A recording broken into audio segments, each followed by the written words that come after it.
یہی ہے آرزو کہ تعلیم قرآن عام ہو جائے، ہر ایک پرچم سے اونچا پرچم اسلام ہو جائے۔ جی ناظرین، آج ہم ایک اہم مسئلے کے متعلق گفتگو کرنے والے ہیں، اور وہ یہ ہے کہ کچھ دن پہلے ایک خاتون آئیں اور وہ بڑی پریشان تھیں۔ انہوں نے کہا کہ مجھے کسی حوالے سے پریشان ہوں، آپ میری پریشانی دور کر دیں۔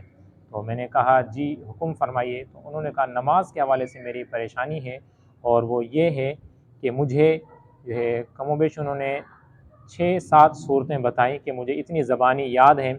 اور میں جب ان صورتوں کو ترتیب سے پڑھتی ہوں تو میری صورتیں جو ہیں وہ ختم ہو جاتی ہیں، اور بقیہ رکعتیں نماز کا سلسلہ جب وہ باقی ہوتا ہے تو میں کیا کروں۔ تو جب میں نے سنا تو میں نے ان سے تفصیل پوچھی کہ کس طرح سے ختم ہو جاتی ہیں۔ تو انہوں نے کہا کہ جیسے فجر کی 2 سنتیں ہیں، ان کے اندر میں نے ترتیب سے 2 صورتیں پڑھی جو مجھے یاد تھیں، پھر 2 فرض ہیں، پھر اس کے اندر اگلی 2 صورتیں پڑھی تو یہ 4 ہو گئی، پھر ظہر کی رکعتوں کے اندر جو ہے وہ 4 صورتیں میں نے ترتیب سے پڑھی۔ تو یوں اب ظہر کی سنتوں میں تک پہنچتے ہوئے، یعنی اس کی 2 رکعتیں پڑھوں گی تو وہاں تک جو میری 6 صورتیں کمپلیٹ ہو جائیں گی۔ تو بقیہ رکعتیں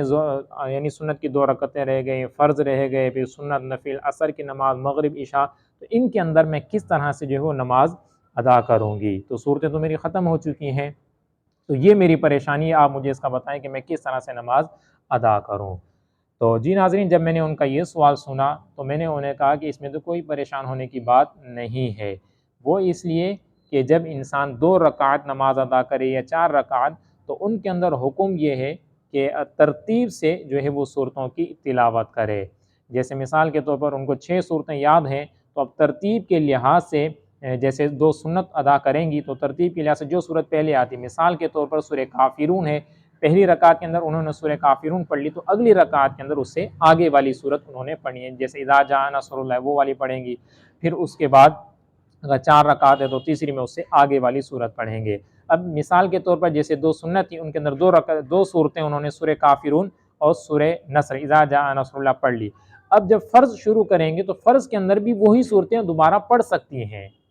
فرض کے اندر بھی وہی 2 صورتیں دوبارہ پڑھ سکتی ہیں۔ یہ ایسا نہیں کہ جو صورتیں وہ سنتوں کے اندر انہوں نے پڑھ لی ہیں اب فرضوں کے اندر چینج کرنے پڑیں گی، ایسا نہیں ہے۔ ہاں، فرض کے حوالے سے یہ ہوتا ہے کہ اگر جس کو زیادہ قرآن پاک یاد ہے تو فرض کے اندر جو پہلی صورت پڑھ لی ہے تو اگلی رکعت کے اندر صورت تبدیل کر کے وہ اس کو ادا کرے۔ تو جب میں نے انہیں یہ بتایا کہ ہر رکعت کے اندر جو ہے وہ یعنی جو ہم نماز پڑھ رہے ہیں اس کے اندر ایک رکعت کے اندر تلاوت کر لی تو اگلی رکعت کے اندر کوئی اور صورت پڑھ لیں، پھر جب 2 رکعت ہماری کمپلیٹ ہو جائیں گی اس کے بعد جو 2 شروع کریں گے یا 4 شروع کریں گے ان کے اندر پہلی والی صورتیں بھی ہم تلاوت کر سکتے ہیں۔ تو انہوں نے کہا آپ میری پریشانی حل کر دی، اللہ تعالیٰ آپ کو جزائے خیر عطا فرمائے۔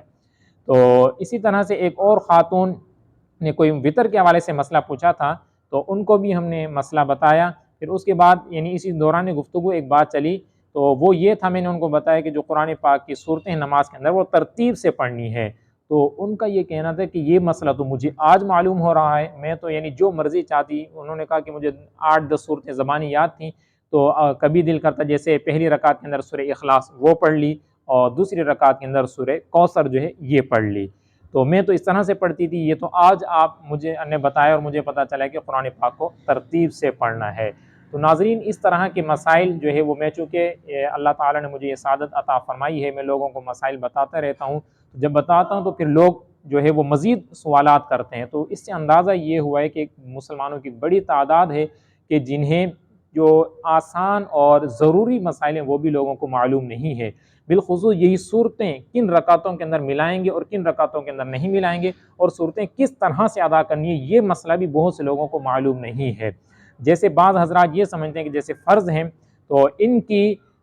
فرضوں کی تیسری اور چوتھی رکعت کے اندر چونکہ سورہ فاتحہ پڑھنی ہوتی ہے، سورت ملانا ان کے اندر کوئی ضروری نہیں ہے۔ تو یہی چیز بعض حضرات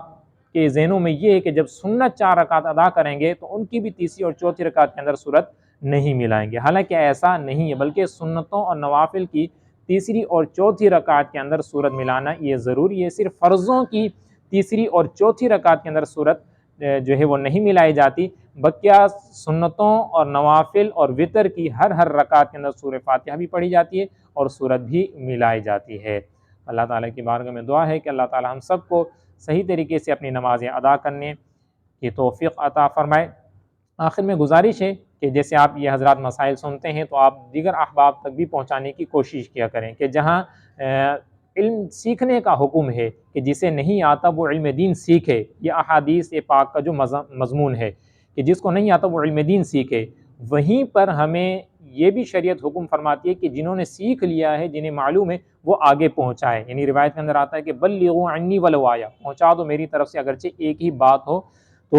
ہمیں پہنچانے کا بھی حکم ہے۔ جب ہمیں معلوم ہو جائے تو ہم آگے پہنچائیں، تو انشاءاللہ جنہیں نہیں آتا وہ سیکھنے کی کوشش کریں، جن کو آتا ہے وہ پہنچائیں گے، تو انشاءاللہ اس طرح سے احکام شریعت عام ہوں گے اور لوگ جو ہے وہ دین پر عمل کریں گے۔ اللہ تعالیٰ ہم سب کو احکام شریعت پر عمل کرنے کی توفیق عطا فرمائے۔ السلام علیکم ورحمۃ اللہ وبرکاتہ۔